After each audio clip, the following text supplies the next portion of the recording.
திரை சாதனங்களில் பொதுவாக திரைப்படங்கள், இசை, விளையாட்டுக்கள் மற்றும் சமூக ஊடகங்கள் ஆகியவை அடங்கும். திரை சாதனங்கள் நமக்கு பொழுதுபோக்கு, தகவல் தொடர்பு, கல்வி ஆகியவற்றில் மிகவும் உதவியாக இருக்கின்றன. இருப்பினும் மிதமான திரை நேரம் மிகவும் முக்கியம். அதிகப்படியான திரை நேரம் உடல் மற்றும் மன ஆரோக்கியத்தில் எதிர்மறையான விளைவுகளை ஏற்படுத்துகின்றன. திரை சாதனங்கள் நண்பர்கள் மற்றும் குடும்பத்தினருடன் இணைந்திருக்கவும் உலகளாவிய நிகழ்வுகளை பற்றிய தகவல்களை பெறவும் உதவுகின்றன. கல்வி சார்ந்த வீடியோக்கள், படங்கள் மற்றும் ஆன்லைன் படிப்புகள் போன்றவற்றை அணுகவும் திரை சாதனங்கள் உதவுகின்றன.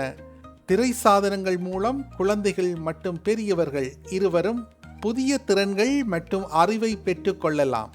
ஒரு புதிய மொழியை கூட கற்றுக்கொள்ளலாம்.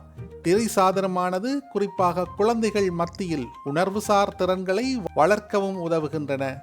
சில சந்தர்ப்பங்களில் திரை சாதனங்கள் உடல் செயற்பாடுகளை ஊக்குவிக்கின்றன. உதாரணமாக நடனம் அல்லது விளையாட்டுக்களை கற்பிக்கும் பயன்பாடுகள் மற்றும் வீடியோக்கள் ஆகியவற்றை கூறலாம். அதே நேரம் அதிகப்படியான திரை நேரம் உடல் பருமன், தூக்கமின்மை மற்றும் கண் பிரச்சனைகள் போன்ற உடல்நல பிரச்சனைகளுக்கும் வழிவகுக்கின்றது. மேலும் மன அழுத்தம், மனப்பதட்டம் மற்றும் மனச்சோர்வு போன்ற மனநல பிரச்சனைகளும் உருவாகின்றன. அதிகப்படியான திரை நேரம் சமூக தொடர்புகளை குறைத்து தனிமைக்கு வழிவகுக்கும். திரை நேரத்தை அதிகமாக பயன்படுத்துவது கல்வி செயல்திறனை பாதிக்கலாம். திரை நேரத்தை குறைத்து குடும்பத்தினருடன் நேரத்தை செலவிடுதல், புத்தகங்களை படித்தல், உடற்பயிற்சி செய்தல் போன்ற பிற செயல்பாடுகளிலும் நாம் ஈடுபடுவது நல்லது. திரையின் முன் அதிக நேரம் செலவிடுவது நமது தூக்க நேரத்தை மாற்றக்கூடும். திரைகளால் வெளிப்படும் ஒளி தூக்கத்தை ஒழுங்குபடுத்தவும் உதவும். மெலடோனின் என்ற ஹார்மோனை அடக்குவதன் மூலம் சர்க்காடியன் நாளத்தை சீர்குலைக்கும்.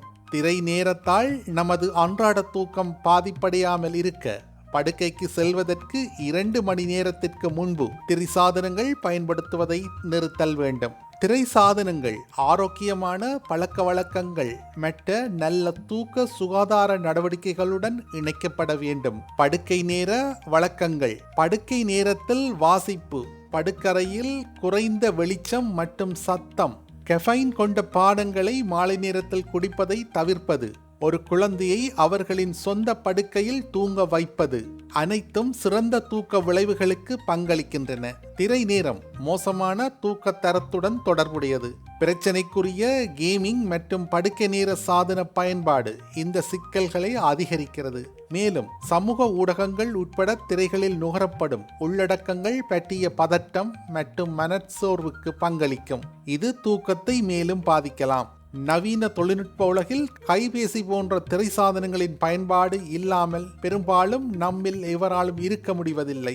கைபேசி கைவிரல் நுனிகளிலேயே உலகின் பயன்பாட்டை கொண்டு வந்து நிறுத்தியுள்ளது. கைபேசியின் பயன்பாடுகள் இன்றைய தலைமுறைக்கு எண்ணில்லா வழிகளில் பயனுள்ளதாக இருக்கின்றன. மின்னஞ்சல் அனுப்புதல், பெறுதல், முகநூல், Twitter, Telegram, WhatsApp, video call போன்ற மனித வாழ்வினை எளிமையாக்கும் அனைத்தும் ஓர் கைபேசியின் பயன்பாட்டால் இன்று சாத்தியமாகியுள்ளது.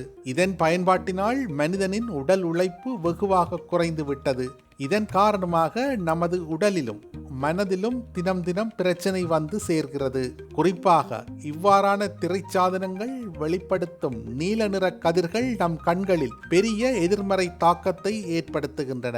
நமது பார்க்கும் திறனையும் தூக்கத்தின் தரத்தினையும் இதன் நீண்ட நேர பயன்பாடு வெகுவாக பாதிக்கின்றன.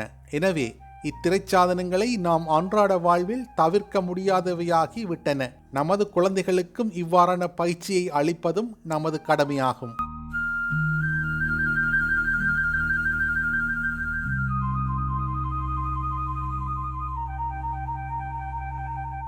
சப்ஸ்கிரைப் செய்து பெல் பட்டனை கிளிக் பண்ணவும்.